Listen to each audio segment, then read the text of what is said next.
familiar faces in the crowd. I was actually getting a little emotional on the way over here because it's really because of you guys that I have a name for my company.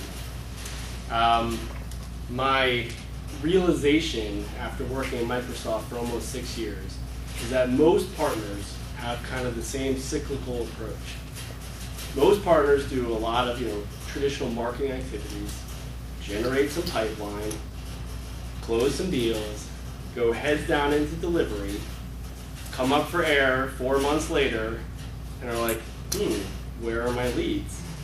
And after I saw this kind of cycle a few times, I was like, guys, your leads are 4 months ago when you stopped marketing. Never stop marketing. I mean, you're all salespeople, so you've all seen the Glenn Gary, Glenn Ross, ABC, always be closing. Well, you can always be closing only if you have things in the pipeline to actually close. So after being out on my own for about 7 months, I was blogging about this one day, and if you go to my website, you'll see this story is on my sort of About Us page. A friend of mine said, why don't you call your company Never Stop Marketing? That's your mantra. Why don't I? And people often ask me, what is it that I like about being on my own versus being at Microsoft? I'll tell you what I miss about Microsoft. The ridiculous benefits, obscene. That fat corporate Amex card, definitely miss that. Some great people, obviously. But what I don't miss is the day I decided to make the name of my company Never Stop Marketing, it took me 12 minutes to do it. Bought the domain, changed the website. I was done. No business case, no talking to some corporate vice president, writing up multiple emails, done, and I moved on. So certainly greater efficiencies. So what we're going to talk about today is a little bit of a story of a program that I ran last year for the Microsoft East Region Dynamics partners that began to take them on the path towards Never Stop Marketing, and particularly how to help them understand and take advantage of these huge macro shifts that are happening as a result of the advent of social media and social networking technologies. I like to start off with this first concept. I'm a big student, disciple of Peter Drucker. And because a lot of us will say, oh, I'm in sales, I'm not really a marketer. Well, actually, I like to say we're all in marketing. It's just that some of us know it. You're all in marketing. And marketing, it was just, Karen and I were just discussing, and it's great to be sort of among a somewhat familiar crowd. Karen and I were just discussing that for a discipline that has so many practitioners, it's a really difficult idea to get around, like, what exactly is marketing? We all know what psychologists do, we all know what nutritionists do, we all know what construction workers do. What exactly do marketers do? And about 5-6 months ago, I've been in marketing for 15 years, and I didn't have a good answer until about 6 months ago, when I wish I could remember where I saw it, but someone said the difference between sales and marketing is sales, you call them, marketing, they call you. And I was like, that's our job. Our job as marketers is to create stories that people will then tell themselves about why they want to hire you, about why they want to buy your product. And that, I think, is why Peter Drucker, who is, if you haven't read any of his stuff, I highly recommend at least check out the essential Drucker, and then you can read the other 27 after that. That's why he says the marketing and innovation are the only two things that you do that actually generate revenue. Everything else is a cost. And that's where I think the idea of marketing comes from. So our story today starts off with Mr. Rothman and another man by the name of Russell Yearwood, who lives in Hattiesburg, Mississippi. And as Matt told you, he's not a marketer, and by the conventional definition, and neither is Russell. These are straightforward sales guys, not ridiculously large companies, not huge amount of resources.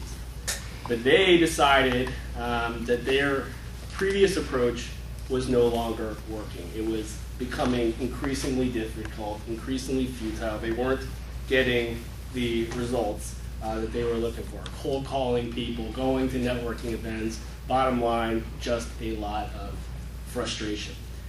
So they said, look, you know what? This is obviously not working for me. I'm feeling this pain of my previous approach, everything I've been taught in Sales 101 and 102 and 201 and all these sales training classes, dial for dollars, hit the phones. It's not working for me. It's not driving the business. It's not leading to the referrals that I need. What can I do? Now, meanwhile, from another side, all these buzzwords were flinging around there like, oh gosh, what is Twitter? What is LinkedIn? What do I do with Facebook? How can I take advantage of all this? So they knew that there was sort of this confluence of the old ways not working, there are these new technologies coming in, but they were also smart, and so they knew they had to do something, but they were also smart enough to recognize that jumping in haphazardly, without any type of strategy or any type of guidance, would ultimately not be fruitful. And furthermore, they recognized that if they kept doing the same things that they were doing in the old paradigm, but just using new technologies, that probably that would not get the results for them. So I give them a lot of credit because it's really difficult, even a year ago, and still today, to go to your boss and say, okay, I want to participate in this program that Microsoft's putting together to redo, reorganize, overhaul the way that I generate leads.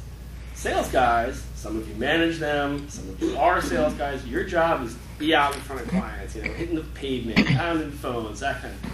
But when you say, you know what, I don't want to do that, for a manager or an owner who realizes that even if it's not working, to kind of say, well, I'm gonna do something else. That's a big risk. It's scary. Change is scary for all of us. There's no question about that. But they also realized that the biggest risk was not doing anything. That they could not, that the status quo was no longer tenable. And I think where I give them the most credit, and this is where I think what differentiates them from, if Microsoft, you probably all know this, but if you ever talk to Microsoft people about partner programs that they run, they'll say, well, we'll get 10 partners to sign up, and it'll attrit down to 4 or whatever who actually manage to stick through. And I think you know that there's this tension. Part of it is obviously you're busy and you can't fully commit, and part of it is Microsoft has unrealistic expectations of the program. Probably that's a large chunk of it, let's be honest. But part of it is a failure to just actually commit and say this is important and to get pulled back into the way you were doing things previously. So what I think they realized is that this required commitment. This required a dedication and a willingness to say, I know I need to change. I don't want to go too far as to say it was like an intervention kind of thing, but it was an idea that I really needed to change. So we had to start off with habits that needed to be broken. We started off back in October last year with basically a boot camp. And anyone here ever been in the military? Okay, good. So now I can make up stuff and you can just as soon as I well, if anything, you probably know about the purpose of boot camp of what? The purpose of boot camp is to take this raw material, break you down, and then build you back up into a shape of what the Marines or the Army want you to be. Well, Matt and Russell will tell you that that's exactly what I did with these guys. I said, look, we have got to change your habits. We have got to change something that was once viewed as glorious and fantastic and sexy, and now we all know has really serious consequences for your health. Now, hopefully they won't be as dire as these consequences are. But for your business, for your professional career, for your quota, if you keep doing those same habits, my strong opinion